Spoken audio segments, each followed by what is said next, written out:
الحمد لله نحمده ونصلي على سيدنا محمد وآله وصحبه ونسلم تسليما كثيرا كثيرا. أما بعد فأعوذ بالله من الشيطان الرجيم. بسم الله الرحمن الرحيم. وعن ابن عباس رضي الله تعالى عنهما قال إن وفد عبد القيس لما أتوا النبي صلى الله عليه وسلم قال رسول الله صلى الله عليه وسلم من القوم أو قال من الوفد؟ قالوا ربيعة. قال مرحبا بالقوم أو قال بالوفد غير خزايا ولا ندامة. قالوا يا رسول الله إنا لا نستطيع أن نأتيك إلا في الشهر الحرام وبيننا وبينك هذا الحي من كفار مضر فمرنا بأمر فصل نخبره من وراءنا وندخل به الجنة.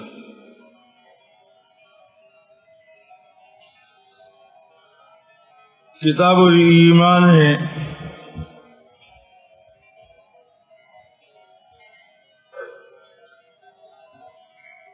اور حدیث مذکور میں بھی خصال ایمان اور ایمانیات کا ذکر ہے.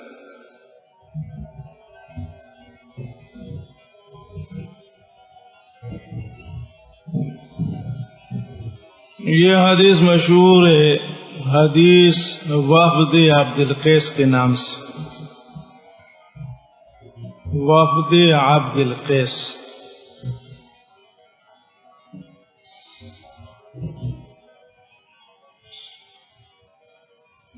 راوی حدیث ابن عباس رضی اللہ تعالی عنہ.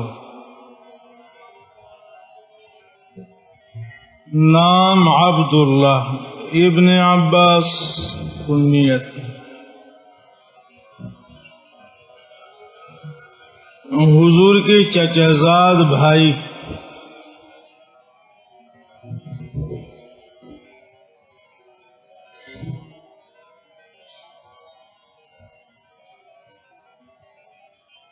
ہجرت سے 3 سال پہلے پیدا ہو گئے تھے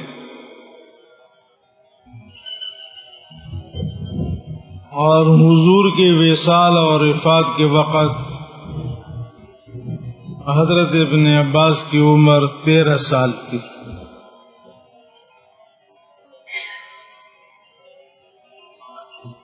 حضور نے بچپن میں آپ کو حکمت، فقہ اور تفسیر کی دعا دی تھی.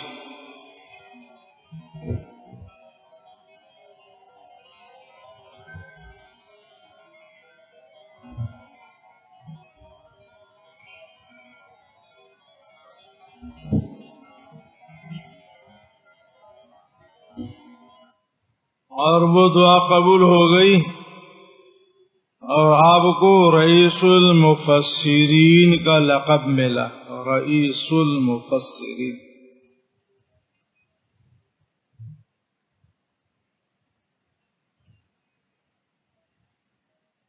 تین بار حضرت جبریل کو اپنی صورت اصلی میں دیکھا تھا. یہ حضرت ابن عباس کی خصوصیت. 3 بار.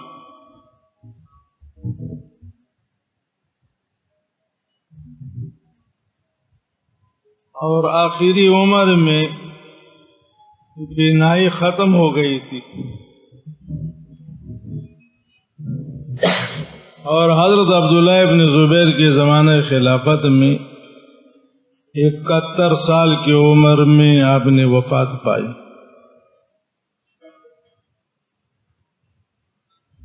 وعن ابن عباس رضی اللہ تعالی عنہما قال ان وفد عبد القیس لما اتوا النبی صلی اللہ علیہ وسلم.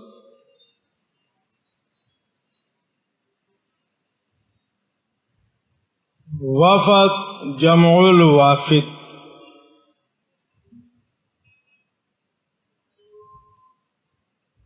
اور وفد کا معنی جرگہ،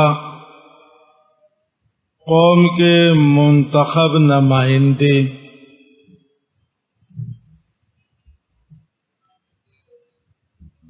عبد القیس قبیلہ ہے اور یہ چھوٹا قبیلہ ہے، شاخ ہے ربیہ کا۔ ربیہ بڑا قبیلہ، اور عبد القیس اس کی شاخ اور چھوٹا قبیلہ۔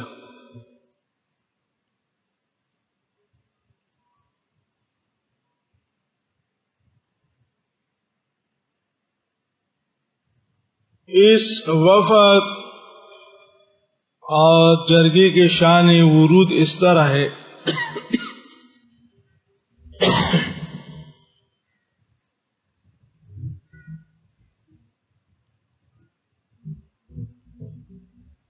کہ منقذ ابن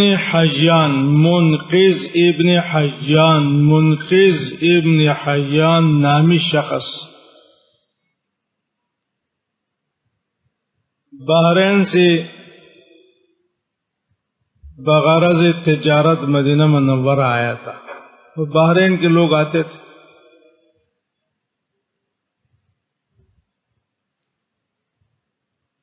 یہ بازار میں بیٹھا ہوا تھا اپنی چیزوں کے پاس۔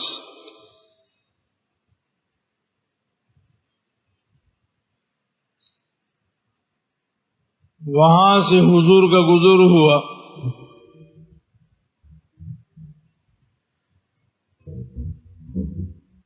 حضور نے جب اس کو دیکھا تو ان کے پاس چلے گئے اور فوراً پوچھا انت منقذ؟ انت منقذ؟ آپ کا نام منقذ؟ اس نے کہا جی ہاں۔ کیف الاحوال؟ کیا حال ہے؟ خیریت ہے؟ پیچھے لوگ کیسے ہیں؟ آپ کا تعلق کہاں سے؟ آپ کی قوم کے سردار کا کیا نام ہے؟ یہ وہ پورا حال احوال پوچھا۔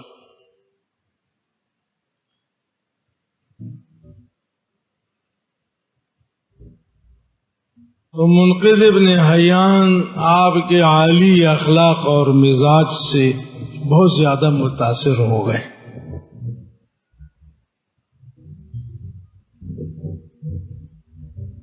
کہ میں ایک مسافر اور بازار میں اپنی چیزیں بیچ رہا ہوں،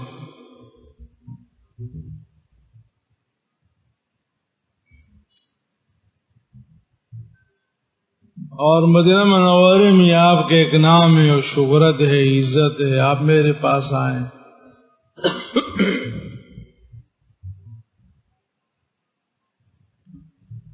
اور فوراً مسلمان ہوا۔ حضور نے سورۃ الفاتحہ اور سورۃ اقرا ان کو پڑھائی۔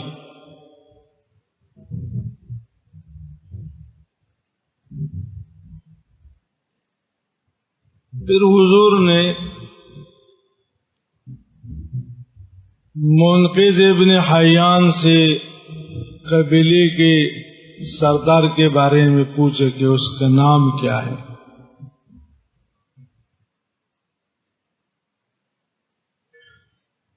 تو منقذ ابن حیان نے کہا کہ اس کا نام منذر ابن عائز ہے۔ منذر ابن عائز، منذر ابن عائز۔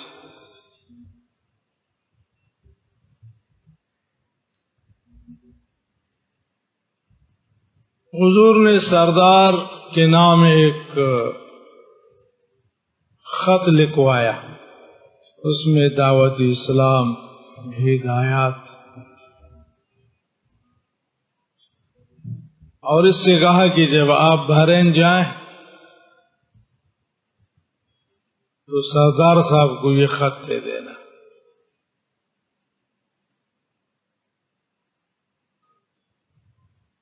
جب یہ واپس آیا گھر حالات سارے ناسازگار.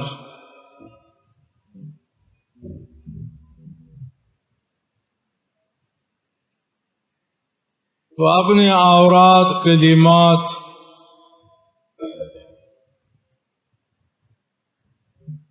جو اس نے مدینہ منورہ میں حضور سے سیکھا تھا وہ پڑھتے رہے، اور نماز بھی. لیکن وہ خفیتاً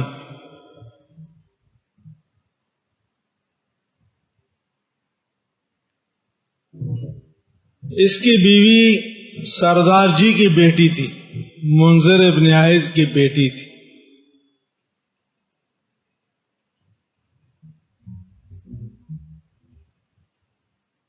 اس نے اپنے باپ کو شکایت لگائی کہ یہ بندہ اب جو مدینہ منورہ سے آیا ہے یہ تنہا سا رہتا ہے اور خفیتاً کچھ پڑھتا رہتا ہے. پھر نماز کی حد کے بارے میں بتایا، کس طرح ہاتھ اٹھاتا ہے رفع یدین، اور پھر قدرے کھڑا ہوتا ہے، پھر رکوع میں چلا جاتا ہے، پھر سجدے میں، پھر بار بار یہ اٹک بیٹک. میرا سمجھ میں نہیں آ رہی کیا کر رہا ہے.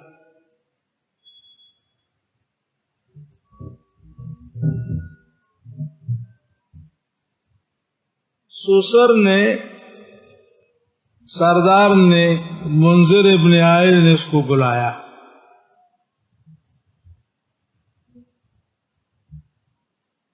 یہ کیا ہو رہا ہے، ہمیں بھی بتاؤ. اب اس کی ہمت ہو گئی. منقذ نے پورا قصہ سنایا کہ اس طرح اس طرح اس طرح، اور پھر خط بھی نکالا. ہمت ہو گئی نا کہ جی آپ کے نام بھی ایک والا نامہ ہے. منذر ابن عائز نے جب حضور کا خط پڑھا بہت زیادہ متاثر ہوئے. اسلام کی محبت، ایمان کی محبت دل میں بیٹھ گئی، اور فوراً قبیلے کے لوگوں کو جمع کیا.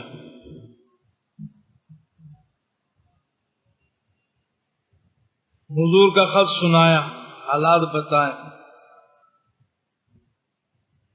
اپنا فیصلہ سنایا. لوگوں نے کہا کہ ٹھیک ہے، ماشاءاللہ آپ مسلمان ہو رہے ہیں تو ہم بھی ہو جائیں گے. سب نے کلمہ پڑھا، مسلمان ہو گئے. اللہ اکبر تو کہہ دو. ارے سب مسلمان ہو گئے. اللہ اکبر.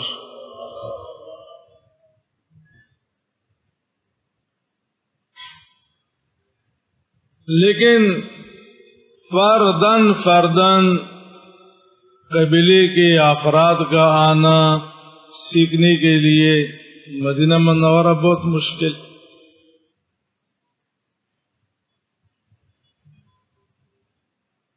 تو قبیلہ عبد القیس نے منتخب جرگہ بنایا.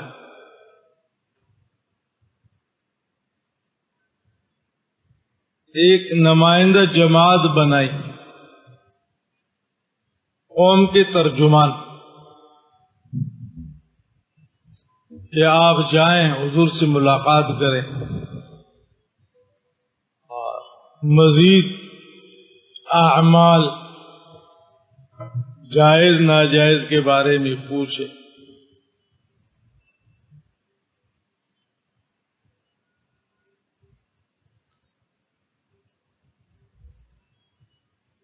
وفد کے ارکان کی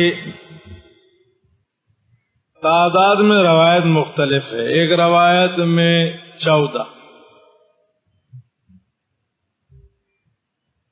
اور ایک روایت میں 40 کا ذکر ہے. صاحب صحیح بیٹھ جاؤ، صحیح بیٹھ.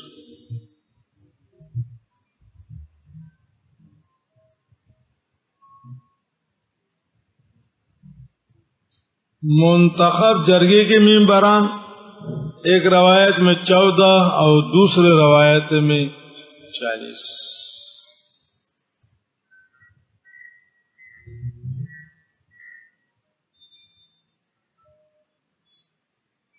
محدثین نے 14 اور 40 میں تطبیق کیا ہے. نمبر 1، یہ جرگہ 2 دفعہ آیا تھا. ایک دفعہ سن 5 ہجری میں، تو سن 5 میں جرگے کے ممبران 14 تھے. اور نمبر 2 سن 8 ہجری میں، تو سن 8 ہجری والے جرگے کے ممبران 40 تھے. کوئی تعارض نہیں، 14 اور 40. تعارض کے لیے تو 8 وحدات شرط ہے، اور ان میں سے وحدت زمانہ بھی ہے. تو 14 کا زمانہ 1 سن 5، یہ 5 اور 40 کا زمانہ 8. در تناقض 8 وحدت شرط دا، وحدت موضوع محمول و مکان، وحدت شرط اضافہ جز بکل وغیرہ وغیرہ. ارے وغیرہ وغیرہ ٹیک نہیں لگایا، آپ کو نیند آ رہی. یہ جرگہ آپ کی نکاح کے لیے نہیں.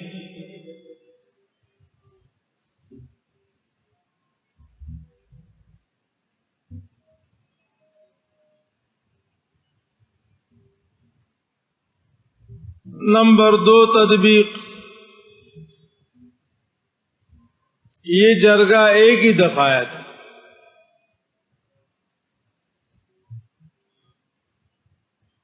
لیکن کل تعداد 40، اور 40 میں 14 خواص. ارے 14 خواص، شرفاء، خواص.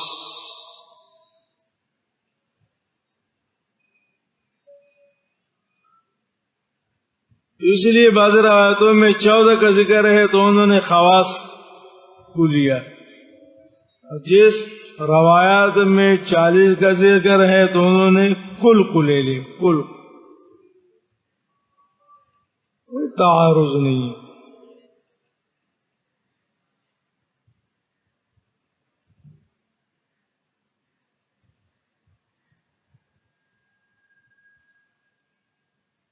جرگے میں سردار صاحب بھی ساتھ تھے، منذر ابن عائس.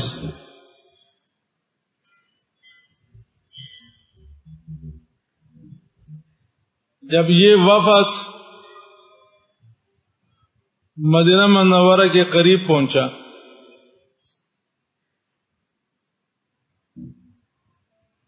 تو منذر ابن عائس نے ساتھیوں سے کہا کہ یہاں تھوڑی دیر کے لیے آرام کر لیتے ہیں، نہا کے کپڑے بدل کے اپنا سامان وغیرہ ٹھیک ٹھاک کر کے پھر حضور سے ملنے چلے جائیں. لیکن لوگوں میں جل مزاج بھی ہوتا ہے. انہوں نے کہا رہے صاحب آپ جو ہے نا اب یہاں مدینہ منورہ پہنچ گئے ہیں، شوقی زیارت ہے، ملاقات ہے، حضور سے کب ملاقات کریں گے؟ چھوڑیں. نہانا، کپڑے بدلنا، سامان رکھنا، یہ وہ.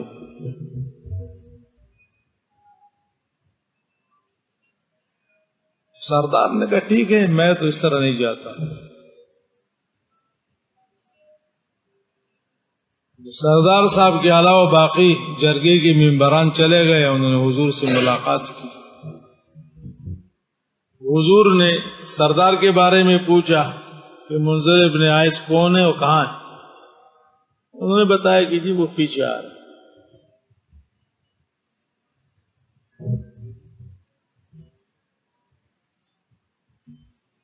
کچھ دیر کے بعد منذر ابن عائس آ گئے، کپڑے بدل کے، نہا کے، ماشاءاللہ ٹھیک ٹھاک.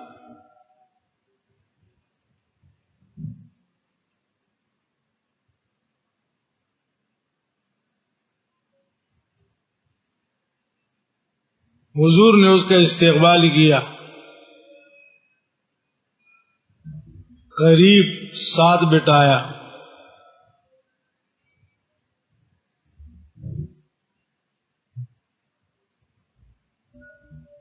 پھر حضرت صلی اللہ علیہ وسلم نے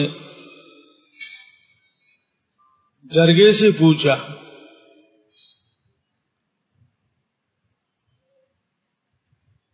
کہ یہ میثاق اور معاہدہ آپ لوگوں تک ہیں یا اس میں قوم بھی شامل ہے؟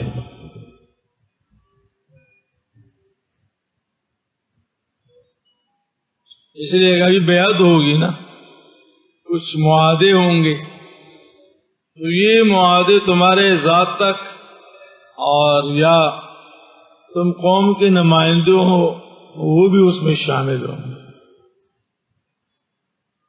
جرگے کے عام ممبران نے کہا یا رسول اللہ قوم بھی ہماری ذمہ داری ہے، یہ وہ۔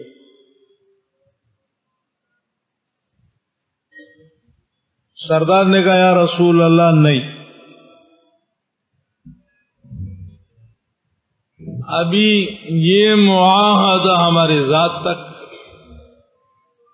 اور پیچھے جو ہمارے عوام ہیں، قوم ہے، ہم ان کو دعوت دیں گے،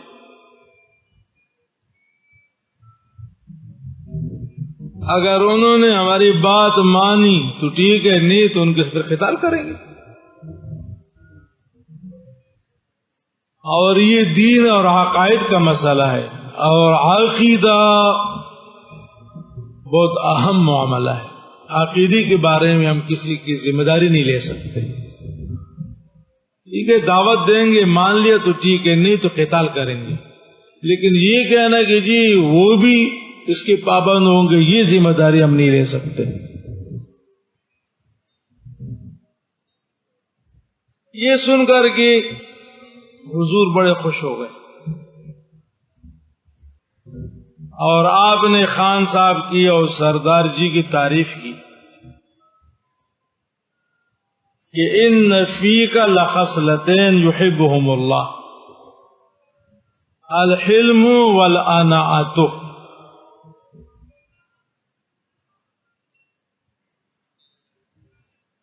منذر ابن عائش خان صاحب سردار، ان فیک لخصلتین، آپ میں دو خصلت اور دو صفات ایسے ہیں کہ وہ اللہ کو بہت زیادہ پسند ہو۔ نمبر ایک الحلم، حلم عقل فہم،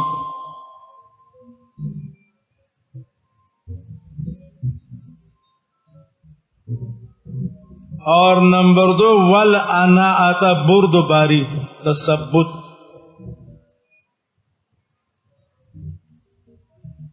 کسی کام میں جلدی نہیں کرنا، ہاں کر لیں گے، چلو۔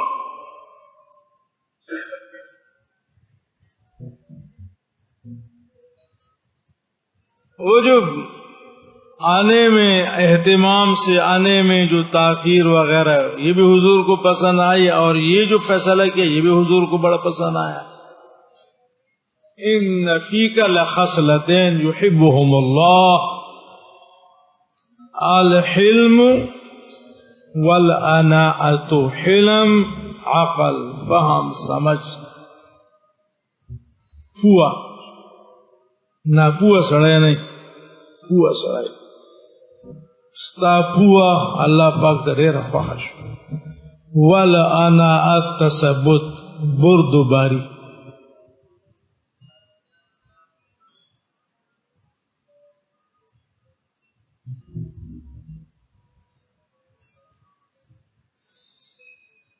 یہ اس وفد عبد القیس کی شان ورود کس طرح یہ جرگہ آیا، اس کا کیا ہوا؟ جب یہ وفد حضرت صلی اللہ علیہ وسلم کے پاس آیا، قال رسول اللہ صلی اللہ علیہ وسلم من القوم، او راوی کو شک ہے من الوفد، یہ حضور نے من القوم فرمایا یا من الوفد؟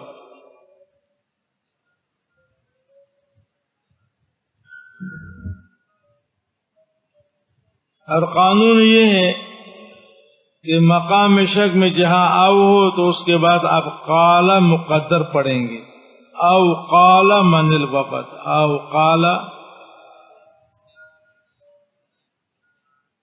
آنے والوں کی تعارف ضروری ہے نا، تعریف۔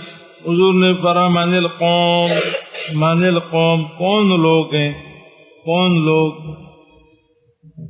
یا من الوفد یہ جماعت اور جرگہ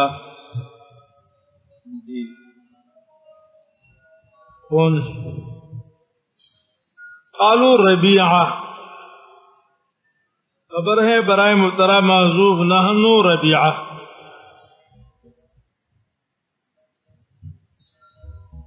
ہم ربیع قبیلے کے لوگ ہیں، ہمارا تعلق ربیع سے، ربیع بڑا قبیلہ ہے اور عبد القیس شاخ۔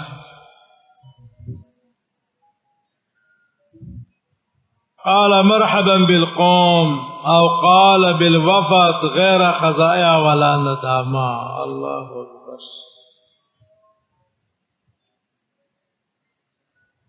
حضور نے ان کو خوش آمدید کہا، خوش آمدید، اہلا و سہلا، بخیر راغلے، ارے بخیر راغلے، مرحبا بالقوم، مرحبا مرحبا بالقوم۔ مرحبا یہ منصوب ہے اور ترکیب میں مفعول مطلق واقع ہے اور اس کا فعل ہمیشہ محذوف ہوتا ہے۔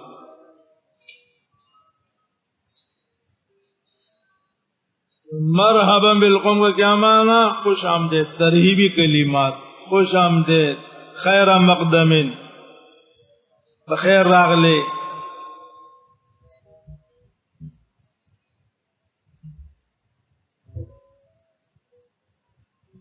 اور پشتو کے بعض لغات میں استڑمش، بعض میں خوارمش۔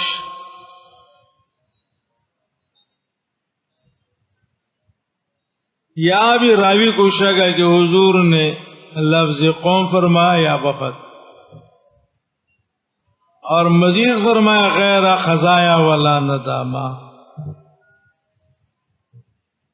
خزایا خزیان کی جمع، خزیان رسوائی ذلت، ندامہ ندمان کی جمع ہے یا نادم کی جمع ہے خلاف القیاس۔ نادمون فاعلون کا وجہ ہے، قیاس کا تقاضا تو فاعلون یا فاعلین ہے، لیکن خلاف القیاس نادم کی جمع ندامہ۔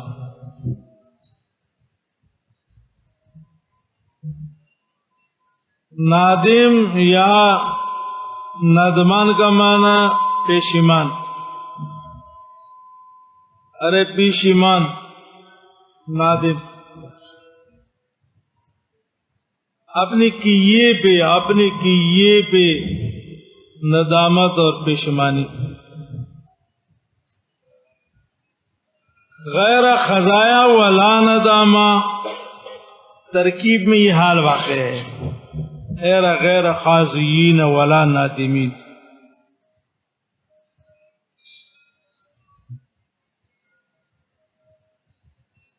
میں تمہیں مرحبا کہتا ہوں، خوش آمدید کہتا ہوں، خیر مقدمن کہتا ہوں، بخیر راغلے کہتا ہوں، لیکن اس حال میں کہ تمہارا آنا باعث شرم، باعث ندامت، باعث ذلت نہیں ہے۔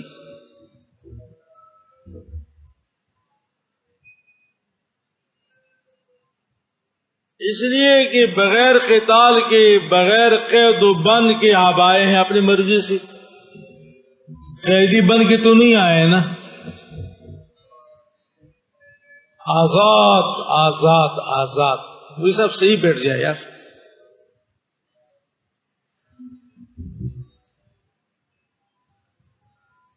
یہ اس طرح بیٹھنا جو ہے نا، یہ مجھے اچھا نہیں لگتا. اگر ضرب زخمی ہو، موسم ایسا ہے اور اس کا استعمال بھی زیادہ ہے، کثرت استعمال کی وجہ سے ہو سکتا ہے کوئی تکلیف ہو. لیکن اگر کوئی عذر نہیں ہے تو صحیح بیٹھا کرے. آپ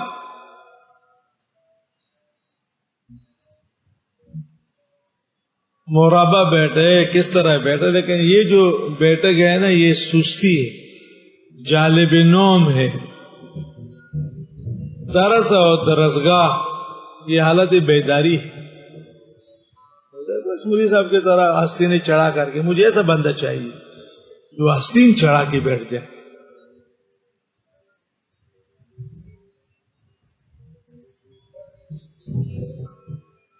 من غیر خزایا والا ندامہ، بس قمیص اتارے، شلوار اتارے، لیکن تقریر سنے صحیح معنوں میں. بس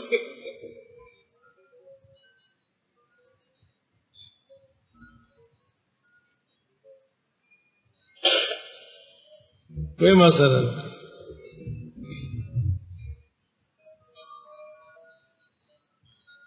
غیر خزایا والا ندامہ، میں نے کہا ترکیب میں حال بات ہے، یعنی تمہارا آنا نہ باعث ذلت ہے، نہ باعث رسوائی، نہ باعث ندامت ہے، اس لیے کہ تم اپنے مرضی سے آئے ہو، گرفتار کر کے تمہیں نہیں لایا گیا بغیر قید و بند کے. ارے بغیر قید و بند کے اپنی مرضی سے تم آئے ہو، میں خوش آمدید کہتا ہوں. اللہ اکبر. قالوا یا رسول اللہ انا لا نستطيع ان ناتيك الا في الشهر الحرام وبيننا وبينك هذا الحي من كفار مضر.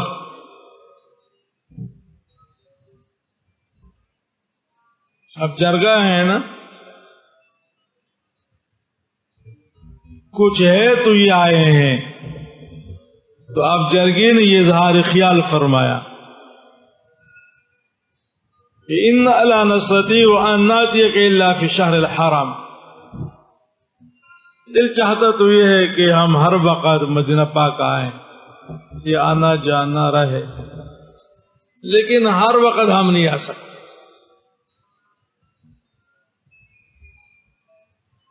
اس لیے کہ ہمارے اور آپ کے درمیان میں مضر قبیلہ حائل ہے. مضر قبیلہ ہے، ربیعہ اور مدینہ منورہ کے درمیان میں مضر قبیلہ، مضر، اور یہ کافر قبیلہ ہے، اور ان کے ساتھ ہمارے خاندانی آبائی اور اجدادی جھگڑے اور دشمنی چل کے آ رہی ہے.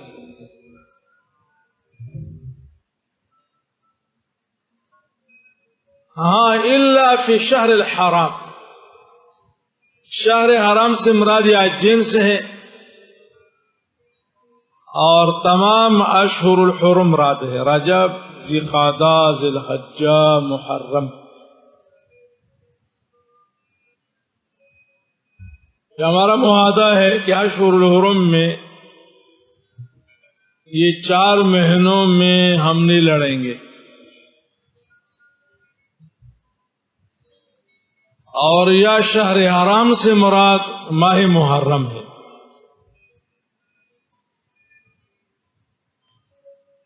بلکہ ماہ محرم نہیں کہے، رجب کہہ دے. الا فی الشہر الحرام، صرف رجب، اور صرف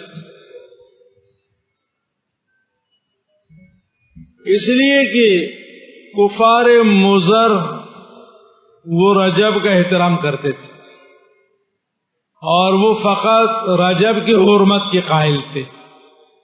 اس لیے بعض روایتوں میں رجب کو رجب مضر بھی کہتے ہیں، رجب مضر. ارے رجب مضر، ارے مضر والوں کا رجب، موزر والوں کا رجب، یعنی جس کی حرمت کے موزر والے قائل ہے. تو شہر حرام سے مراد یا جنس ہے، 4 کے 4 مہینے مراد ہے، رجب، ذوالقعدہ، ذی الحجہ اور محرم الحرام. اور یا شہر حرام سے مراد فقط رجب ہے، اس لیے کہ مضر قبیلے کے کفار فقط رجب کا احترام کرتے. اور اس قسم کے معاہدے ہمارے قبائلوں بھی ہوتے ہیں. اغوت افریدیان ہوتا کانے ہوئی من کانے خیبے، لڑتے لڑتے 10 آدمی ایک طرف سے، 12 آدمی دوسرے طرف سے، پھر درمیان میں لوگ آ جائیں گے کہ جی 8 مہینے کے لیے آپ امن کا معاہدہ ہو گیا، اور کسی نے بھی نقض امن کیا تو اتنے کروڑ جرمانہ لیں گے.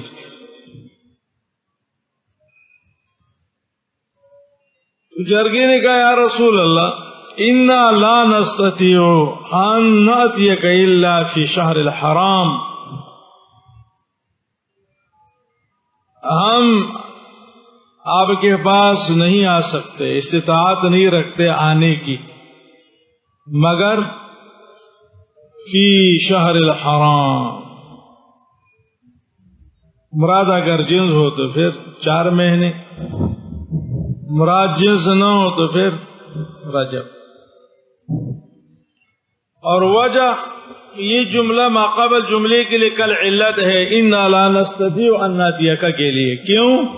اس لیے کہ وبیننا وبینک ھذا الحی من کفار مضر، ہمارے اور آپ کے درمیان میں یہ قبیلہ الحی، یہ منصوب ہے بنابر تخصیص،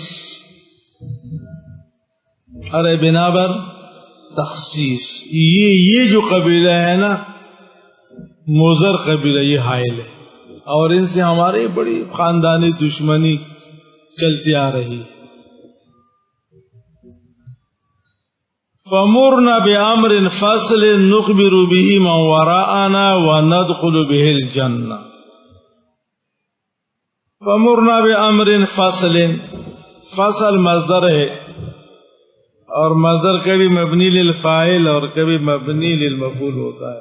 بِأَمْرٍ فاصل یا بِأَمْرٍ مفصول یعنی واضح ہے، ہمیں حکم دے بِأَمْرٍ فصل یعنی فاصل فارق، یا بِأَمْرٍ مفصول واضح، ہمیں واضح احکام دے.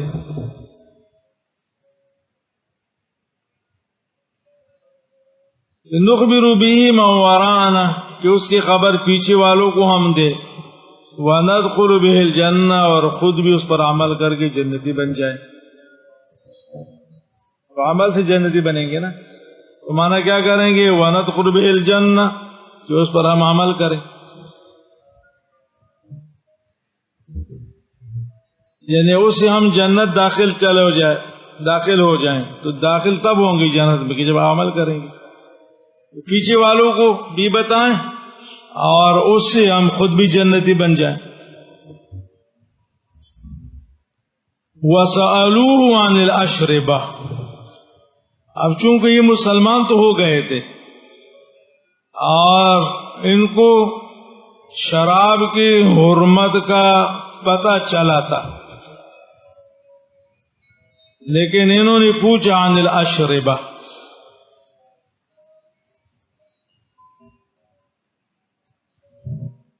اشربہ سے نہیں بلکہ ظروف یا اشربہ سے. اور مانے یا رسول اللہ وہ شراب کے برتنوں میں ہم نبیذ بنا سکتے ہیں؟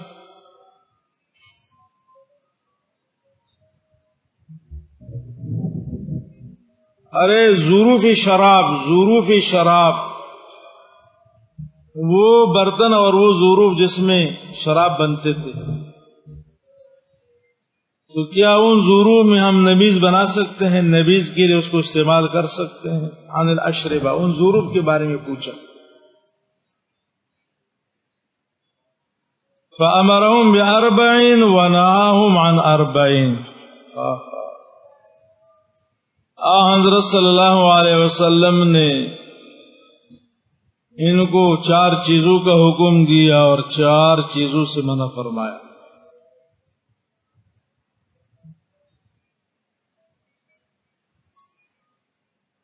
ایک تو انہوں نے کہا کہ فَمُرْنَا بِأَمْرٍ فَصْلٍ، اور نمبر 2 وَسَأَلُوا عَنِ الْأَشْرِبَةِ.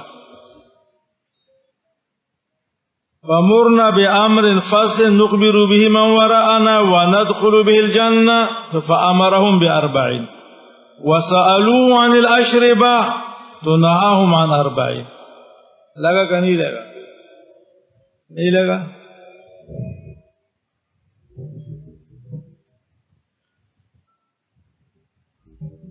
اب مامورات.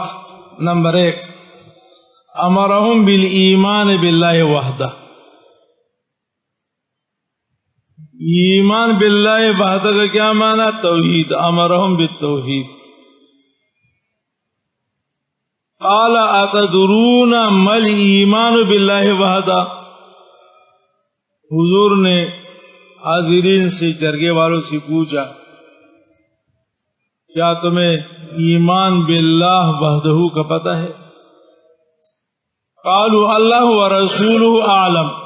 یہ تفویض ہے اور اس میں تعظیم ہے. ان کو پتہ تھا، مسلمان ہو گئے تھے.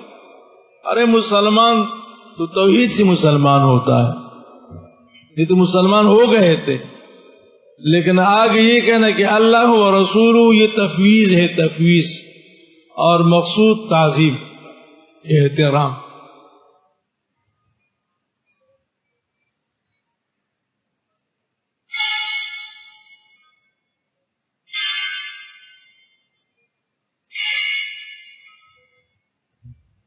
قال شہادۃ ان لا الہ الا اللہ وان محمد رسول اللہ.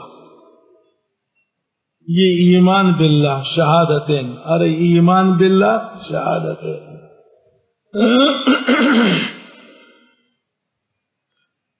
نمبر 2 واقام الصلاۃ، پابندی سے نماز. وایتاء الزکاۃ، زکات دینا. وصیام رمضان. اور نمبر 5 وان تعطوا من المغنم الخمس، یہ تم دو گے من المغنم غنیمت سے، الخمس 5واں حصہ، غنیمت کا 5واں حصہ دینا، یہ بھی حکم ہے.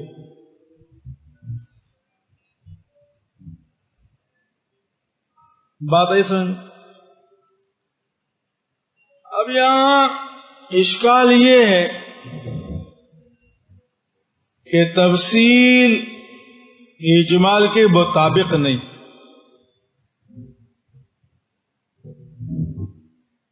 اجمال میں 4 امور ذکر ہے. فَأَمَرَهُمْ بِأَرْبَعٍ، اور آگے تفصیل میں، ارے تفصیل میں 5. نمبر 1 ایمان باللہ، نمبر 2 نماز، نمبر 3 زکات، نمبر 4 صیام رمضان، نمبر 5 وَأَن تُعْطُوا مِنَ الْمَغْنَمِ الْخُمُسَ.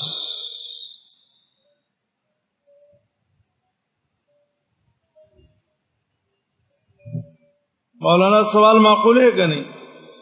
تفصیل اجمال کے مطابق نہیں. اجمال فَأَمَرَهُمْ بِأَرْبَعٍ، لیکن آگے مذکور امور 4 نہیں ہے بلکہ 5.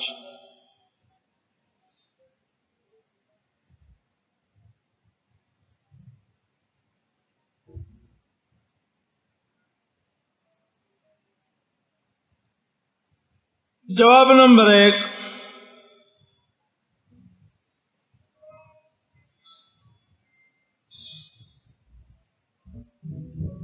یہ تفصیل اجمال کے مطابق ہے.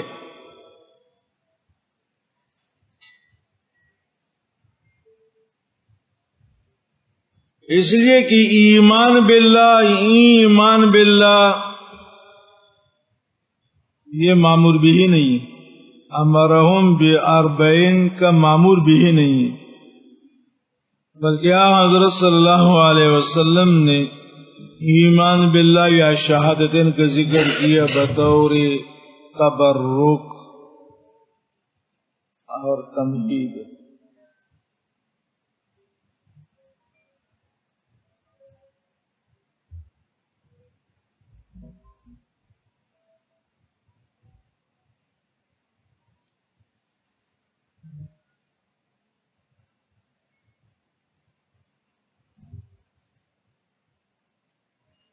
نمبر 2،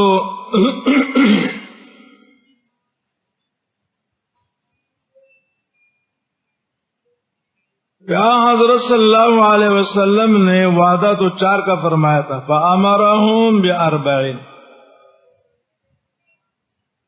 وعدہ تو 4 کا فرمایا،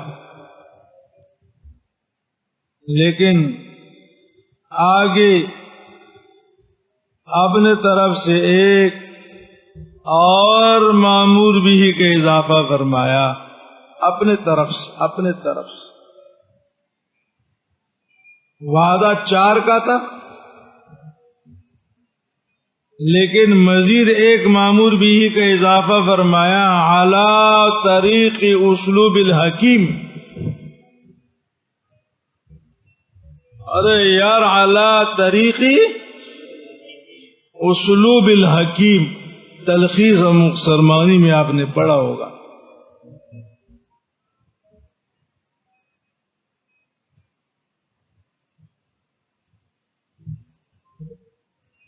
تلقی المخاطب بغیر ما یتطلب، مخاطب اور طالب کو طلب نہیں ہے، لیکن متکلم نے پیش کر لیا،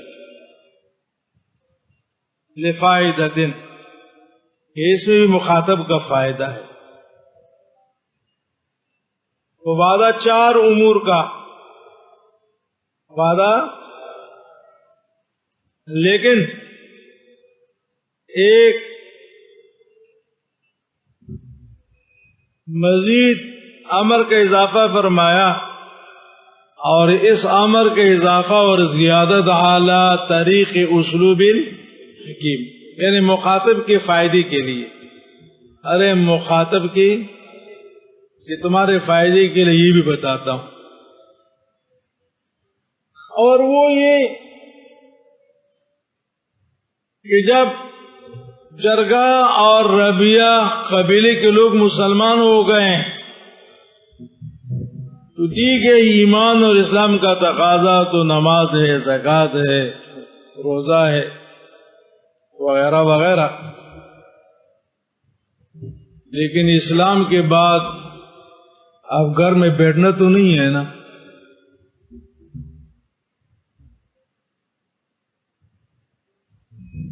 آپ کی ذمہ داری ہے دعوت دینا۔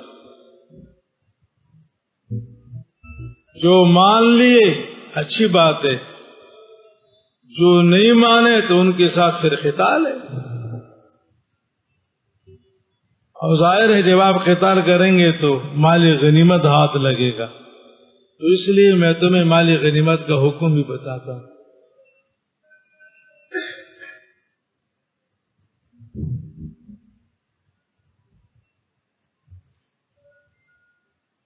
اب ظاہر ہے مضر والے کافر ہیں، اور مسلمانوں کو کفار سے قتال کا حکم ہے، تو قتال مسلمانوں کی ضرورت، تو قتال میں مال غنیمت لگے گا ہاتھ میں، تو ضروری ہے کہ آپ کو مال غنیمت کا حکم بھی بتا دو فائدے کے لیے۔ ارے سمجھ گئے مولانا کہ نہیں سمجھے؟ میں نے کہا یہاں اشکال ہے، اور وہ اشکال یہ ہے کہ تفصیل اجمال کے مطابق نہیں، اجمال فَأَمَرَهُمْ بِأَرْبَعٍ، اور تفصیل میں 4 نہیں ہے بلکہ 5 ہے، ایمان باللہ، اقامت صلاح، ایتاء زکوٰۃ، صیام رمضان اور خمس غنیمت دینا، یہ تو 5۔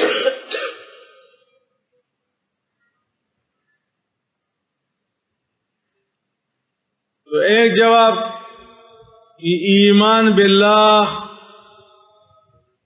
یہ معمول بھی ہی نہیں، بس اس کا ذکر تبرک، تمہید ہے بطور تبرک، شہادتین کا ذکر تبرک، باقی 4 وہی: اقام الصلاۃ، ایتاء زکوٰۃ، صیام رمضان، وان تعطوا من المغنم الخمس۔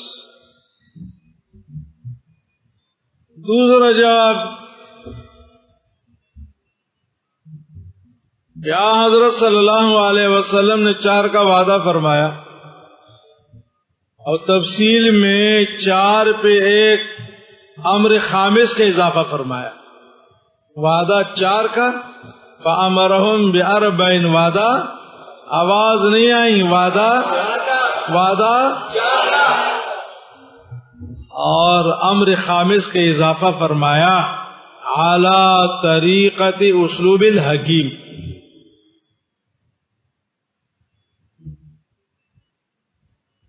کہ مخاطب طالب نہیں ہے، ارے مخاطب کو طلب حکم نہیں ہے، لیکن غیر طالب مخاطب کو مخاطب کے فائدے کے لیے کوئی حکم بتاتے ہیں آپ۔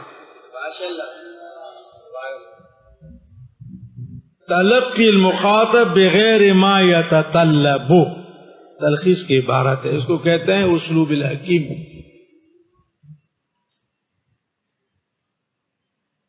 اب یہاں جرگے والوں کو اس کی امید نہیں تھی اور نہ طلب تھی، اور نہ ان کے ذہن میں تھا کہ غنیمت کا کیا حکم ہوگا، لیکن حضور نے ان کے حال کو دیکھ کر کے، ارے مخاطب کی حال اور رعایت حال مخاطب، خدا کی قسم بلاغت ہے۔ کیا چیز ہے؟ بلاغت اسی چیز کا نام، رعایت حال والمقام۔ اب ظاہر ہے جب یہ مسلمان ہو گئے تو مسلمان نے تو پھر آرام سے بیٹھنا تو نہیں ہے، 6 روزے کی جماعت سے بزرگ ماشاء اللہ جائے مسجد میں بات ہو رہی ہے۔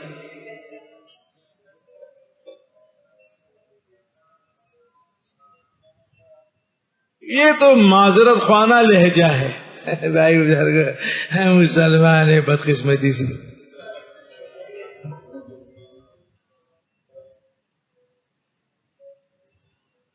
ہم مسلمان ہیں،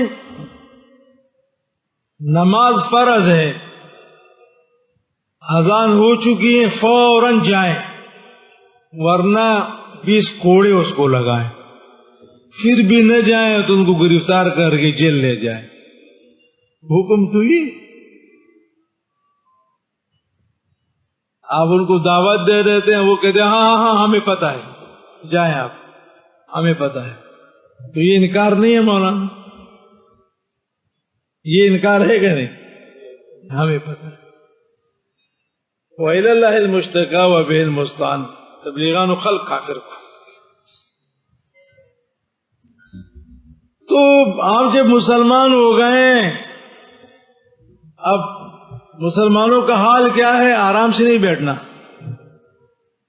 ارے آرام سے نہیں بیٹھنا، آرام سے نہیں بیٹھیں گے، اب جہاد کریں گے۔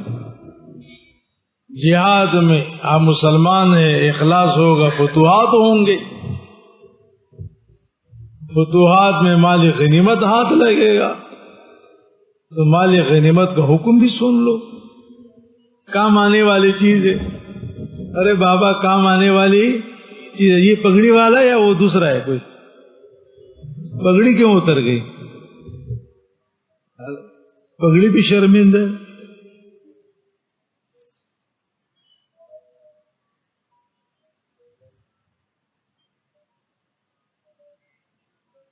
جی وَأَمَرَهُمْ بِأَرْبَعٍ وَنَهَاهُمْ عَنْ أَرْبَعٍ، امرهم، یہ تفصیل ہے، امرهم بالایمان باللہ وحدہ، قال اتدرون ما الایمان باللہ وحدہ، قالوا اللہ ورسولہ اعلم، قال شہادت ان لا الہ الا اللہ وان محمد رسول اللہ۔ یہ جو پہلے توجیہ ہے نا، اس کی تائید اس سے ہوتی ہے، اتدرون ما الایمان باللہ، یہ ایمان باللہ کا ذکر بطور تبرک، ورنہ یہ تو مسلمان ہو گئے تھے، تو پھر حضور کے اس سوال کا کیا مطلب کیا، اتدرون ما الایمان باللہ، معلوم یہ ہوا کہ ایمان اور تعریف ایمان اور ذکر شہادتین بطور تبرک ہے، اور یہ معمور بھی ہی نہیں بلکہ معمور بھی ہی آگے۔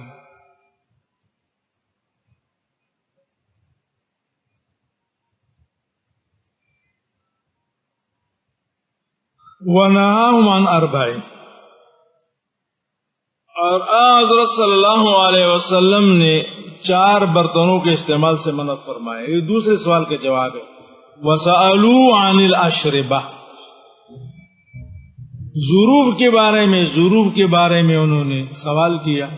شراب کے حرمت کا ان کو پتہ چلا تھا، لیکن پھر وہ ظروف اگر نبیذ میں کوئی استعمال کرے، ان ظروف میں اگر کوئی نبیذ بنائے تو یا رسول اللہ اس کا کیا حکم ہے؟ تو حضرت صلی اللہ علیہ وسلم نے 4 ظروف کے استعمال سے منع فرمایا۔ وَنَهَاهُمْ عَنْ أَرْبَعٍ، یعنی 4 ظروف کے استعمال سے منع فرمایا۔ نمبر 1 حنتم، نمبر 2 دبا، نمبر 3 نقیر، نمبر 4 مزفت۔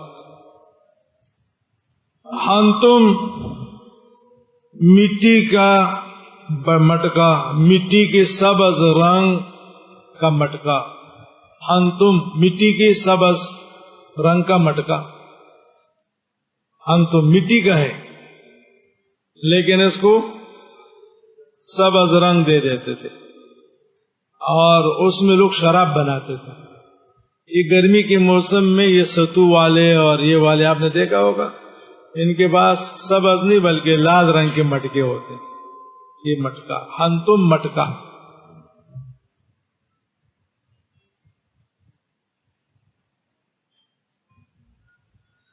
والدبا، اور کدو کا برتن، خشک کدو، ایک تو لوکی ہے نا سبزی کے لیے آپ کاٹتے ہیں، اور ایک اسی کو آپ چھوڑ دیں تو یہ تقریباً بہت ایک زیرہ اور اس سے زیادہ بھی یہ آگے نکل جاتے ہیں لمبے، اور پھر یہ موٹے ہو جاتے ہیں۔ جب وہ خشک ہو جاتے ہیں تو درمیان میں ان کی بیج کو نکال کر کے باقاعدہ برتن، کسی زمانے میں ہم نے خود دیکھے ہیں، اس میں لوگ پانی پھر گرم ہی نہیں ہوتا تھا، اور شہد گھی یہ رکھتے تھے، لے جاتے تھے۔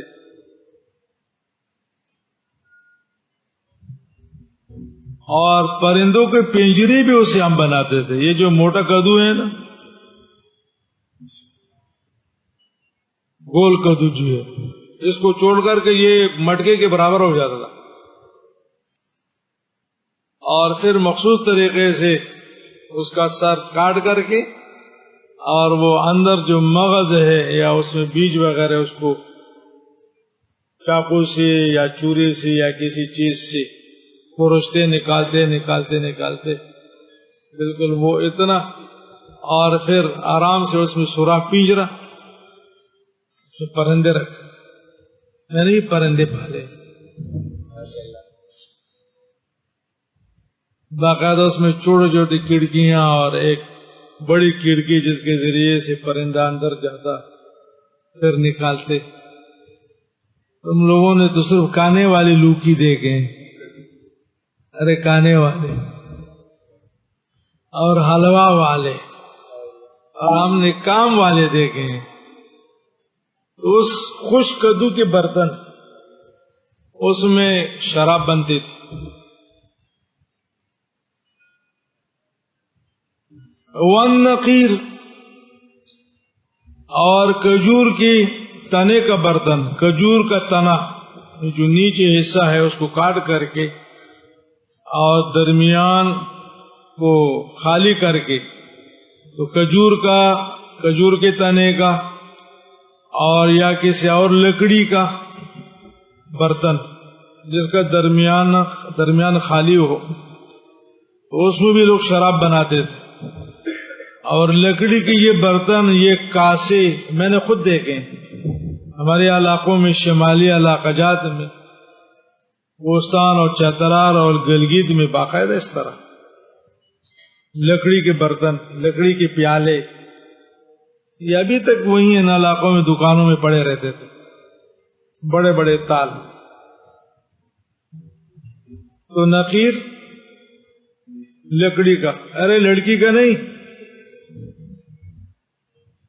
کھجور ہو اور یا کوئی عام لکڑی ہو، اس کو بیج کو تراش کر کے اس سے برتن بناتے تھے. اور قدیم زمانے میں لوگ اس میں شراب بناتے تھے.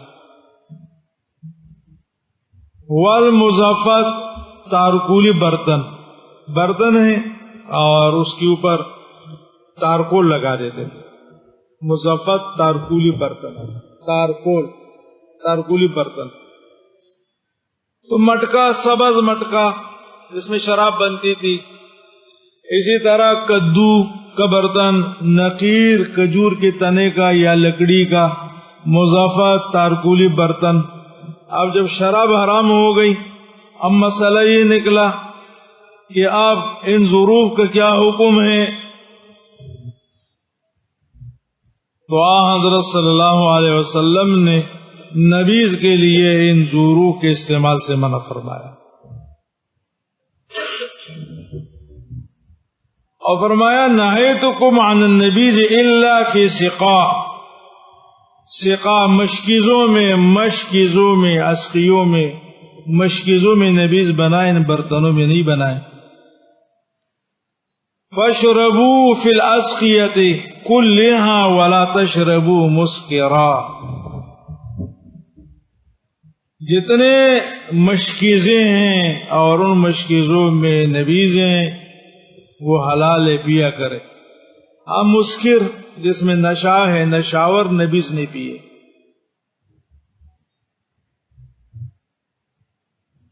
لیکن یہ منع عن ظروف ابتداء تھا تاکہ مسلمانوں کے دلوں میں شراب سے خوب نفرت بیٹھ جائے. اور اے شراب تو شراب ہے، شراب کے ظروف کا استعمال بھی حرام ہے، تاکہ مسلمانوں کے دلوں میں خوب نفرت بیٹھ جائے. اب جب نفرت بیٹھ گئی تو پھر حضرت صلی اللہ علیہ وسلم نے اجازت دی. كنت نهيتكم عن الانتباز الا في الاسقية.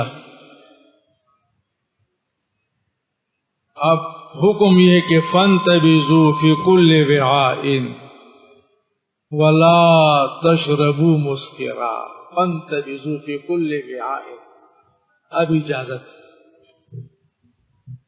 شروع میں منع، لیکن جب شراب سے نفرت مسلمانوں کے دلوں میں بیٹھ گئی تو پھر اجازت مل گئی. كنت نهيتكم عن الانتباز الا في الاسقية. اور اب حکم آیا فانتبذوا في كل وعاء